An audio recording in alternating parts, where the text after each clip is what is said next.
jamaah. Alhamdulillah. Alhamdulillahirrabbilalamin, senang sekali kita masih di Islam itu indah. Dan buat jamaah yang baru bergabung hari ini, kita sedang membahas tema hal-hal yang menarik rezeki dan ampunan di hari Jumat.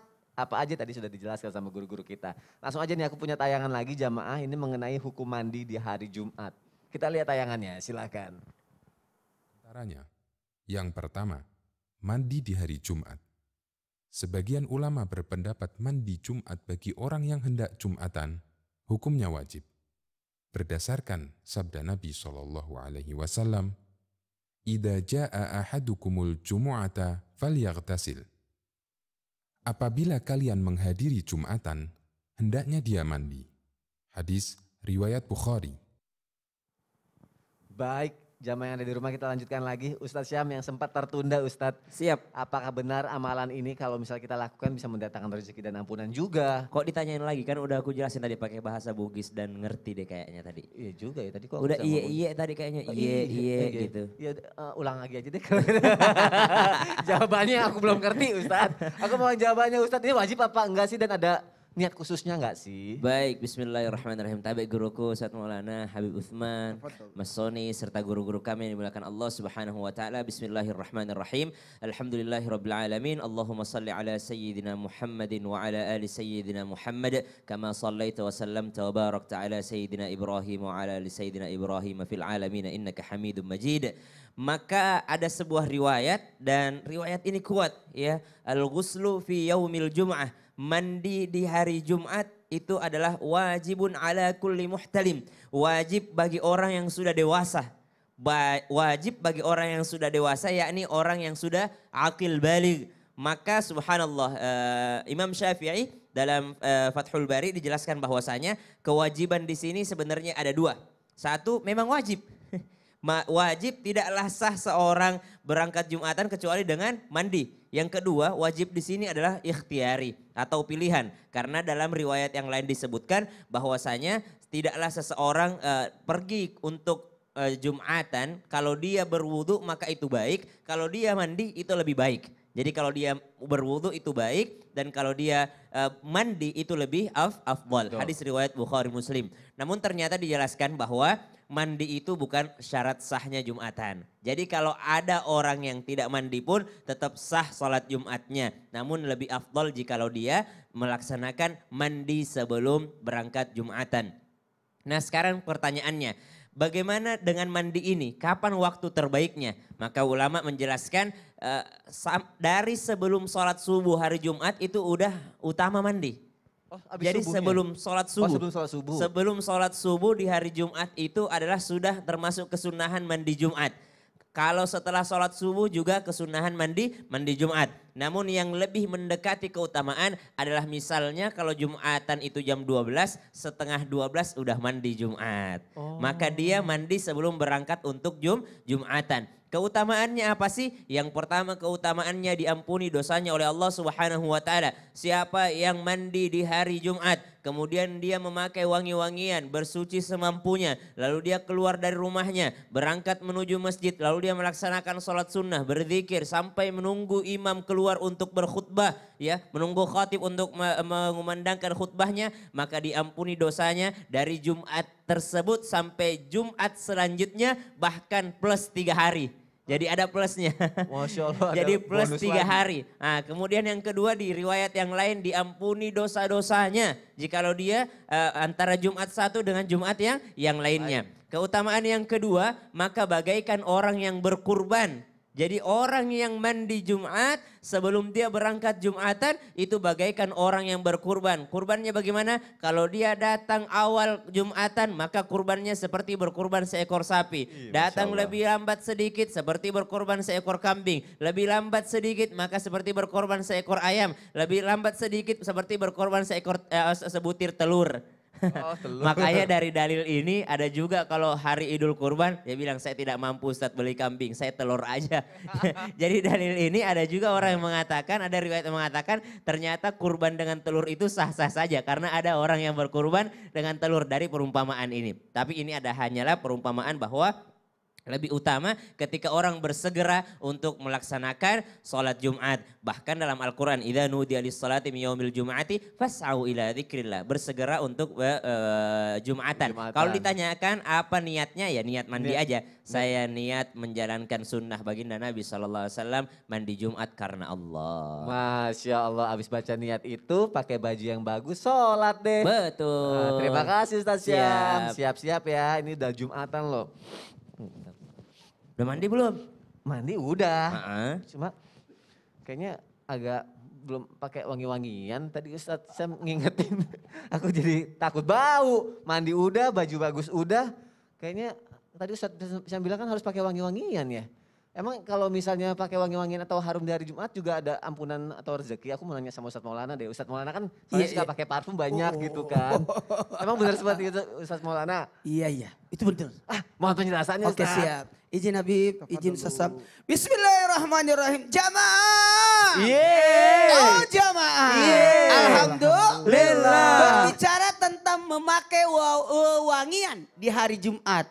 Ada yang pasang dupa, dia dibakar supaya keluar wangiannya. Itu seperti itu. Bahkan Sayyidina Umar bin Khattab kalau mau khutbah Jumat, beliau minta supaya dipasangkan dupa di dekat mimbarnya supaya tercium bau harum. Jadi seperti itu. Nah, dalam hal ini diberikan ampunan dosa antara Jumat yang satu dengan Jumat berikutnya. Apa maksudnya? Itu terhalang untuk mendapatkan dosa. Keinginan berbuat dosa itu terhalang. Bagaimana caranya? Salah satunya adalah menggunakan wewangian. Jadi alhamdulillah. Jadi cara ini alhamdulillah aku bawa. Oh bawa? Iya bawa. Gimana caranya pakai ini? Wah.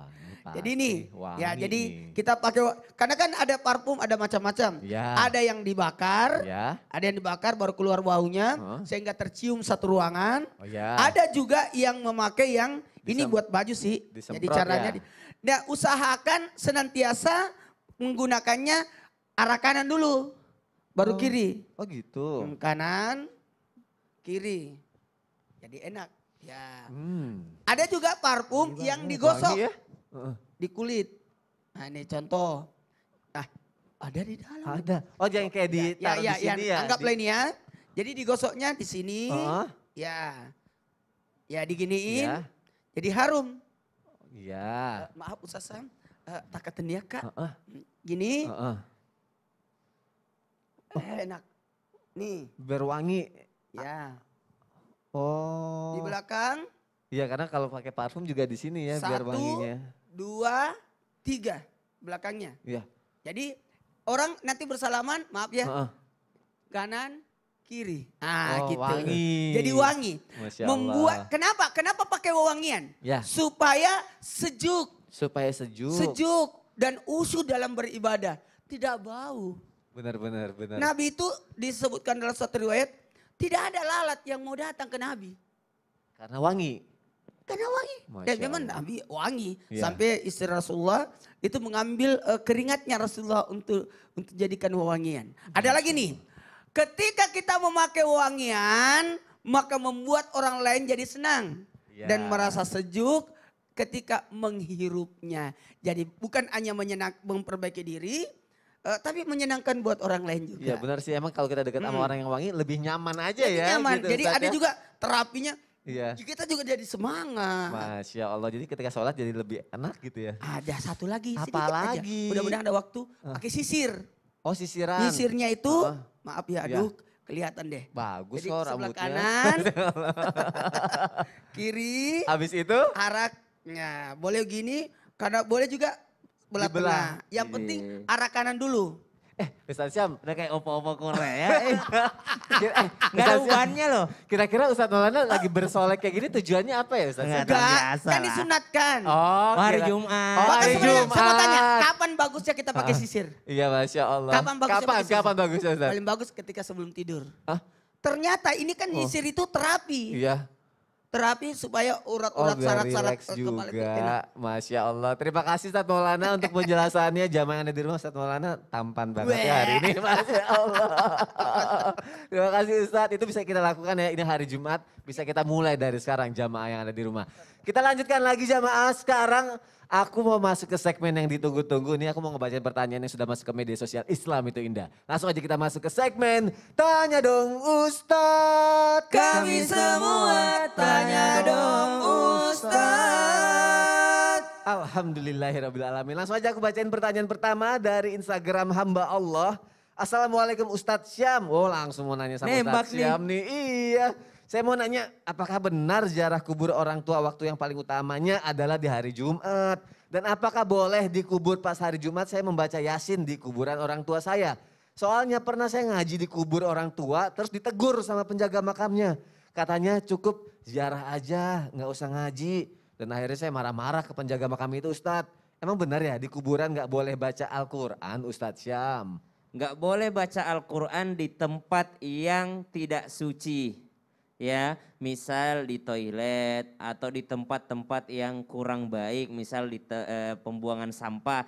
Kalau di kuburan itu adalah tempat yang suci atau tempat yang baik, maka silahkan membaca Al-Quran. Tapi membaca Al-Qurannya harus diperhatikan menghadap mana? Menghadap kiblat. Jadi cari posisinya, misalnya kuburannya di sini, kiblatnya di sana. Kita membaca dari sini. Jangan juga membelakangi kiblatnya. Membaca surah Yasin paling bagus sebenarnya selain surah Yasin, surah Al-Mulk. Karena surah Al-Mulk itu adalah kado terindah untuk orang tua kita yang ada di dalam kuburan, yang ada di alam barzakh. Maka baca surah Al-Mulk. Lagian surah Al-Mulk itu lebih singkat daripada surah Yasin. Kan biasanya kalau di kuburan itu banyak nyamuk ya. Banyak nyamuk apa segala macam. Jadi mungkin nggak usah berlama-lama dengan surah Yasin yang panjang. Bisa dengan surah Al-Mulk. Tapi kalau ada orang baca Yasin jangan ditegur juga. Ini buktinya anak saleh mau membacakan orang tuanya. Tapi kalau orang tua kita saya rasa kurang dengan Yasin saja.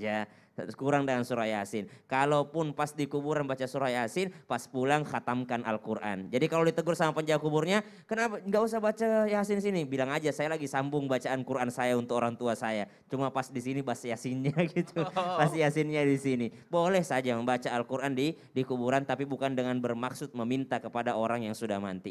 Tapi tetap meminta kepada Allah Subhanahu wa Ta'ala dan mengirimkan pahala bacaan Al-Quran kepada orang tua kita. Kira-kira kalau kita misalnya melihat anak keturunan kita ngajiin untuk kita bahagia nggak sih? Bahagia banget. Masya Allah, Bahkan bahagia. orang meninggal dunia itu kan dalam riwayat disebutkan seperti orang yang tenggelam. Yang mereka tunggu itu pelampung dari anak-anaknya. Apa bentuk pelampungnya? Bentuk pelampungnya adalah dengan bacaan Al-Quran, dengan doa-doa. Nah itu dia. Masya Allah, terima kasih Ustaz Syam. Semoga terjawab ya jamaah yang ada di rumah ya. Pertanyaan selanjutnya aku bacain lagi nih.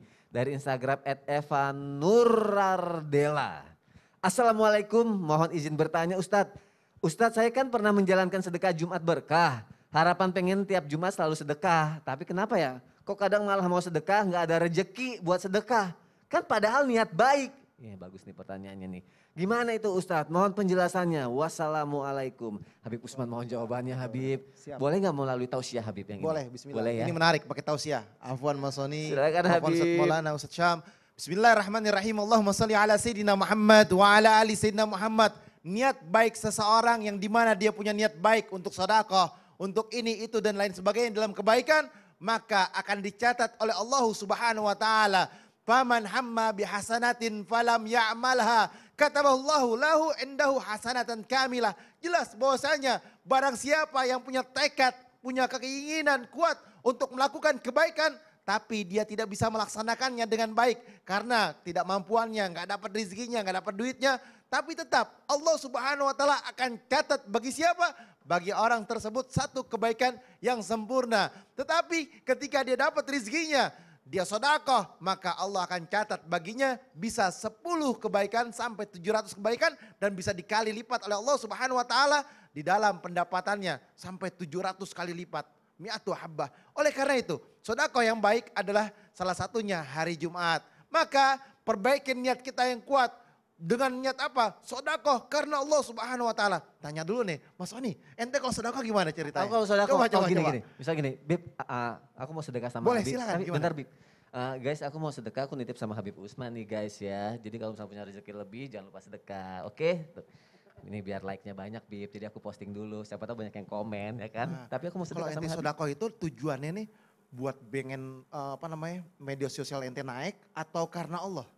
Iya karena Allah, tapi kan lumayan kalau banyak yang like sama yang komen. Pengen muji-muji pahalanya gitu. banyak atau enggak nih? Pengen. Nah, ikhlas karena Allah Subhanahu wa taala, insya Allah pahalanya banyak. Fastabaqul khairat, berlomba-lomba dalam kebaikan, pahalanya banyak. Bismillah. Tapi ikhlas karena Allah, jangan pamer. Nanti pahalanya hilang, nggak boleh. Walaupun sedikit doang gitu, nggak boleh Bib. Hilang, nggak boleh. Oh, Karena iya. Allah, Oh, ikhlas. Karena Allah ya, berarti aku nggak diterima dong sedekahnya kalau kayak gitu ya Bib ya. Nah, Iya, itu udah deh. pikirin baik-baik. Mulai sekarang deh aku mulai Pengen dapat belajar. pahala atau malahan pahala, jadi dosa? pahala.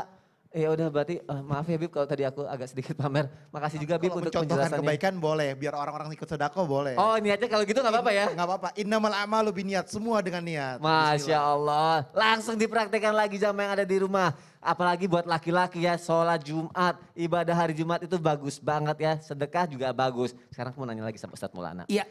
Laki-laki kan wajib sholat Jumat ya Ustadz ya. Iya. Tapi katanya ada yang bilang kalau misalnya ada yang sesuatu yang kita lakukan, ibadah sholat Jumat kita jadi sia-sia. Emang apa Ustadz? Ini yang harus saya sampaikan. Karena banyak kejadian ketika orang salat Jumat, dia cerita pada saat salat Jumat. Iya.